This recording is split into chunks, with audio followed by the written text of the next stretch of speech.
Hey everyone, Spider-Man 1991 here, and I am at my aunt's house right now.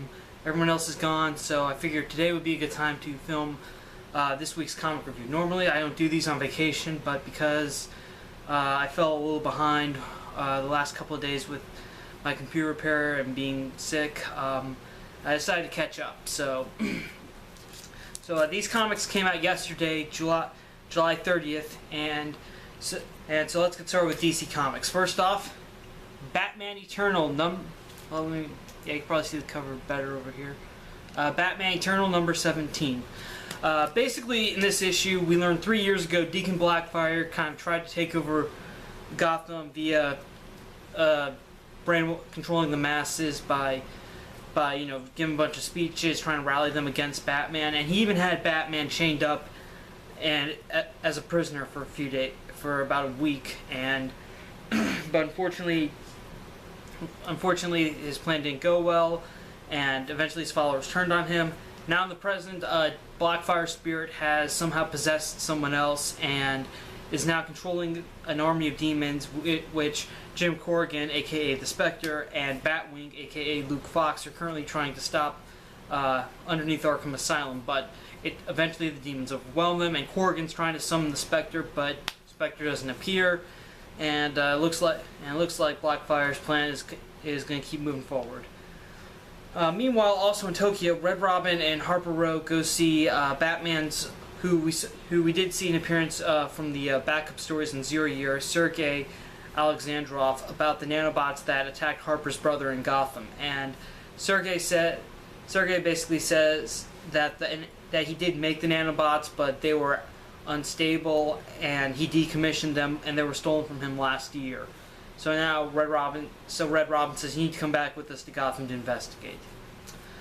Okay, other than those two things, not really much happened in Batman Eternal via the trial of Jim Gordon or the Falcone story arc.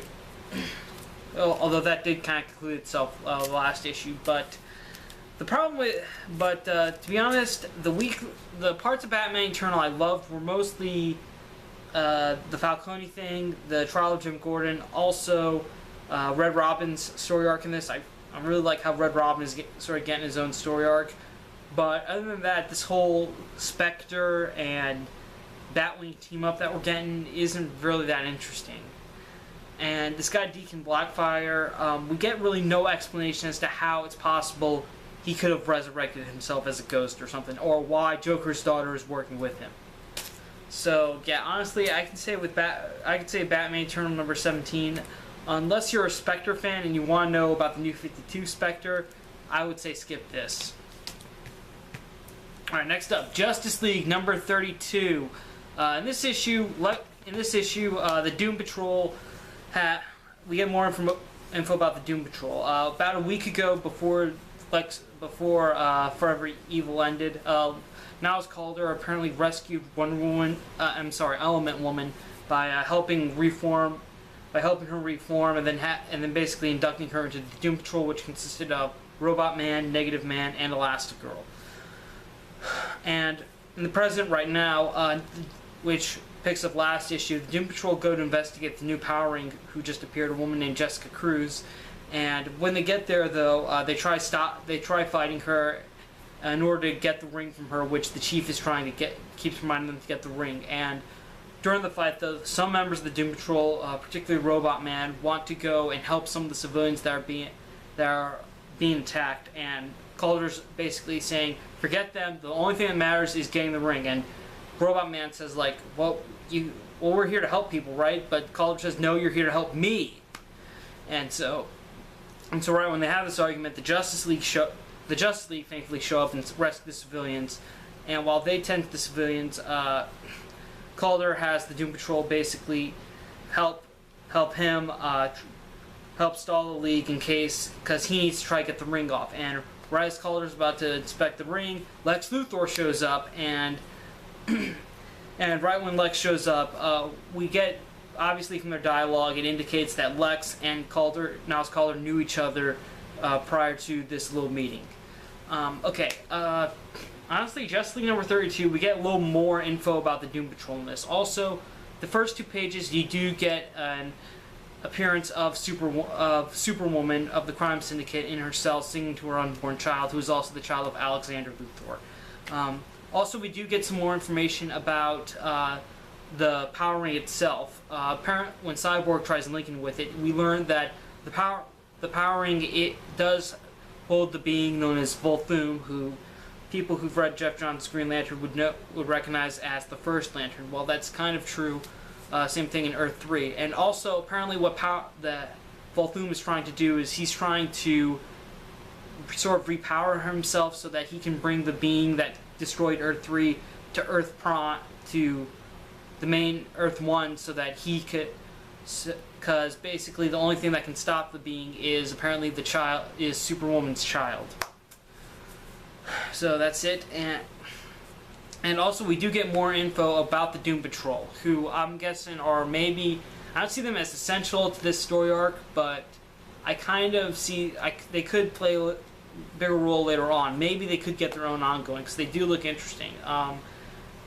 But seriously, there is some differences in between about the origins. For example, Elastigirl, she has to keep a positive mood in order to kind of maintain her Rita Farr form. Otherwise, as the Chief put it, she would revert to a pile of goo. Also, the Chief isn't really that different from pre-New 52 continuity, because I remember when Jeff Johns was on Teen Titans and he did bring the Doom Patrol in, the Chief was kind of this controlling sociopath who really looked at the Doom Patrol more as science experiments and tried to keep them in line rather than actually caring for them.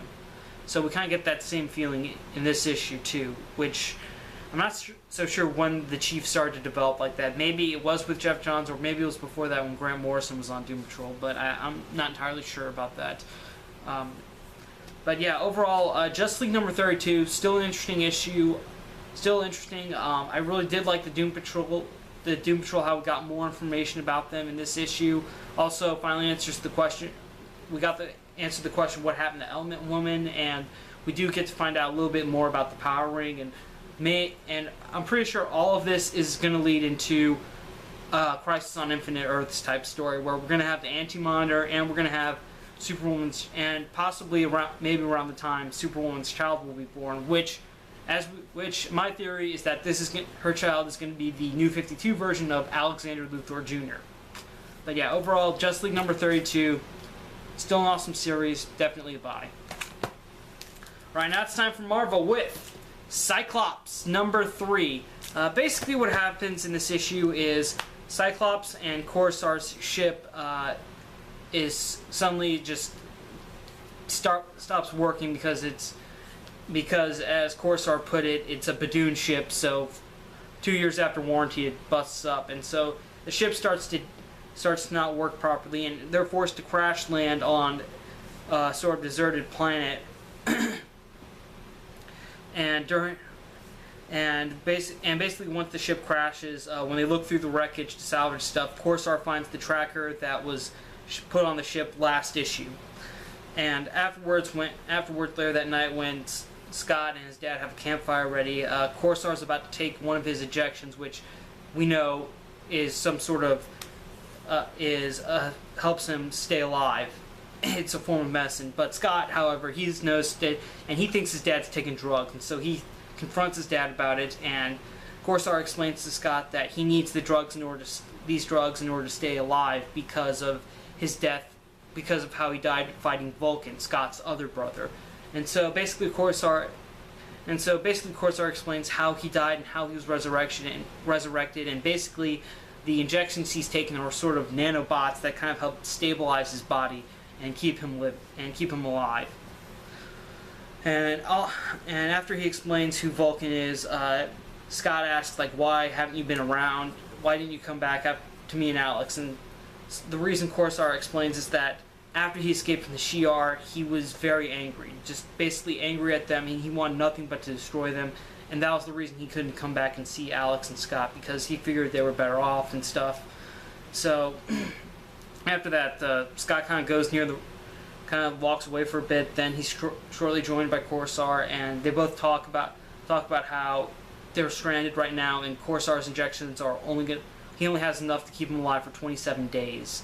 So Scott realizes that, he may not be happy with some of the answers he got, but he only has a short time left with his dad, and he would rather have some enjoyment rather than getting into a fight. So yeah, Cyclops number 3, very nice issue, very good.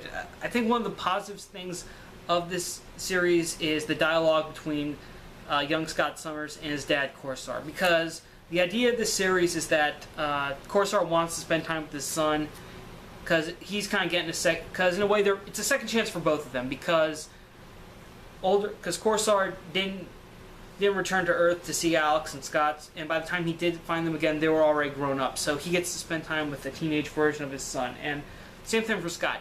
His dad wasn't around, and he just basically found out his future self is going to be a giant a-hole. So now he gets a second chance to spend time with his dad and also have some fantastic adventures exploring space together. So yeah, it's very nice.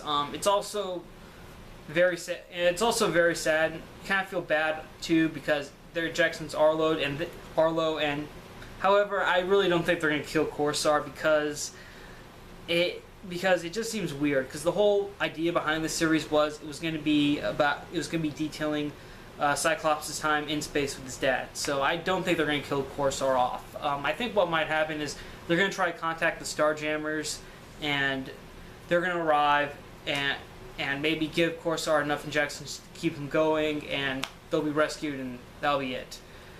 But yeah, Greg Rucka, although Greg Rucka is going to leave, the book's writer is going to leave after issue 5, so we've got 2 issues with him, but I think he's doing a good job on this. I really do like this series. I look forward to it coming out.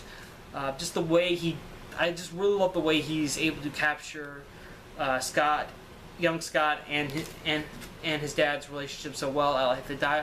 Like I said, one of the positive things is the dialogue, and also because this is a different Scott Summers, we're not creating the whole newly mutant terrorist version that we're getting in Uncanny X-Men. So if you miss classic Cyclops, then you should definitely check out the Cyclops ongoing, because it is awesome and definitely a buy.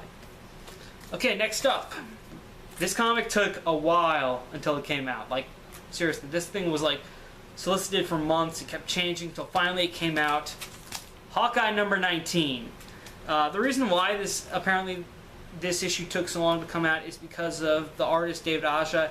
He had to draw in panels that would display ASL signs, because basically this issue is basically Clint Barton and his brother Barney dealing with the injuries they suffered at the end of last issue, where basically now Barney is confined to a wheelchair and Clint Barton is now deaf. Well, I don't think the deafness is going to be permanent. He could get his hearing back. Don't forget, Hawkeye did lose his hearing before, but eventually he got back, although that was due to reality altering. Anyways,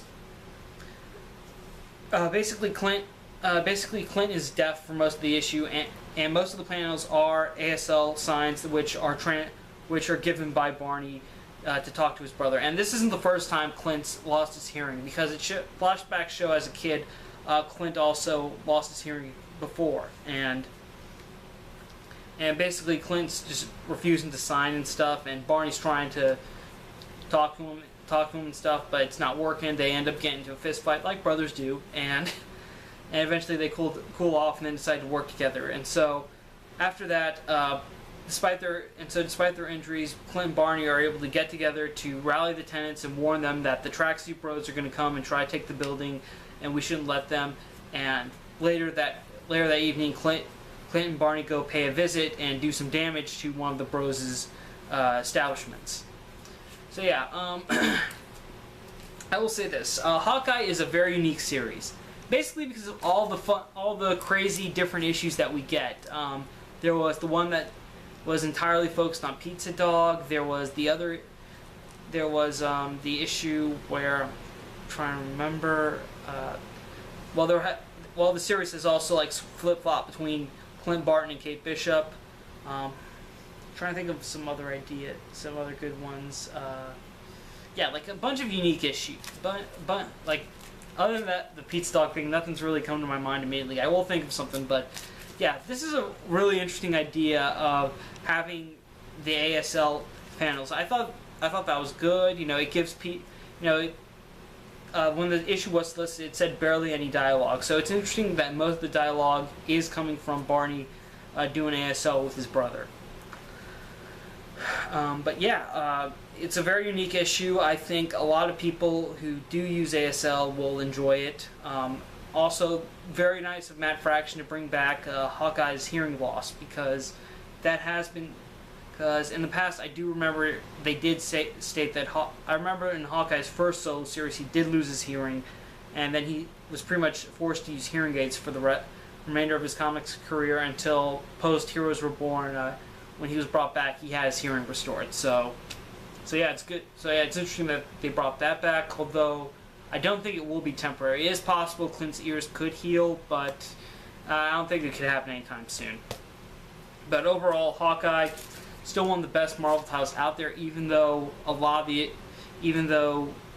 there are a lot of hiatuses with this book. I would say, if you're patient, get the single issues. Otherwise, you could wait for the trade, but those might take longer. So, if you have a lot of patience, get Hawkeye. It is definitely a buy, and it is worth the wait, though.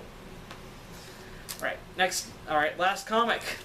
Uncanny Avengers number 22, concluding the Avenge the Earth story arc. Basically, Kang's team of time-displaced alternate versions of Marvel heroes are fighting the Avengers on Earth until suddenly the Infinity Watch, which is a team of alternate heroes formed by Kang's counterpart Immortus, show up to help the Avengers fight off Kang's team. Meanwhile, back in space, Kang is absorbing the power from the Celestial's blood, then he kills Sunfire. However, Sunfire is able to come back to life because he was also exposed to the blood and exposed to the Celestial's blood, and he gets a cosmic upgrade. And also, before Sunfire does, but it's not immediate though, like in between Sunfire's death and return, Kang, for the most part, is fighting Alex Summers, and he's taunting Alex, saying that if he doesn't succeed, Alex will never see his daughter again, because basically Kang took the daughter of Alex and Wasp from the alternate future that involved Planet X, in order to send Alex and Wasp back in time, so Alex is basically fighting Kang until he realizes that Kang is just going to keep goading him, and so Alex just lets loose his full fury on Kang. He almost kills Kang until Kang time jumps and gets out of there. Also, at the end, once Kang leaves and his team is defeated, the Sentry, who was a horseman of the Apocalypse Twins, is able to get some control over himself, and he decides to move the dead Celestial away from Earth and also leave Earth as well. And also Scarlet Witch is able to help Rogue lose most of the absorbed powers because they're starting to kill her. But unfortunately, after Rogue releases almost all of her powers, apparently Wonder Man is still trapped inside Rogue's head. And also, when Alex returns to Earth, he breaks the news to the Wasp that their daughter is gone, which is very unfortunate. And the last page of this issue shows that once the Apocalypse Twins ship crashed on Earth, Daken and the Grim Reaper survived, and they're seen carrying off the Apocalypse Twins from the wrecked ship. Okay, well, Avenge the Earth is over with.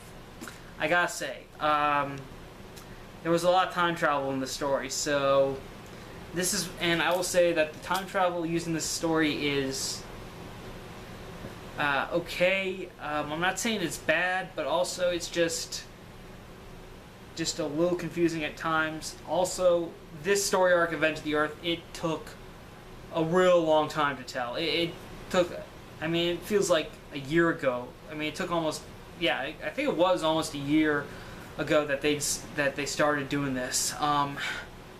But yeah, honestly, right now, it's a good thing that it's over with, because it's over just in time for Axis to begin next month, and that's where I think we're really going to get in. That's where I think Uncanny Avengers is really going to shine, because it's an event written by Rick Remender, who's also writing this title, and also it will involve the Red Skull, who appeared in the first Uncanny Avengers story arc, and he's going to be the main villain of Axis, and this is pretty much going to deal with what the Red Skulls did in the first story arc, where he tried to get humanity turned against mutants. We're probably going to deal with that again. So I think that's what this, and that's really what the Uncanny Avengers are about. It's basically trying to get the Avengers and the X-Men, or rather just mutants, to work together to help make the world better and show that mutants aren't so bad.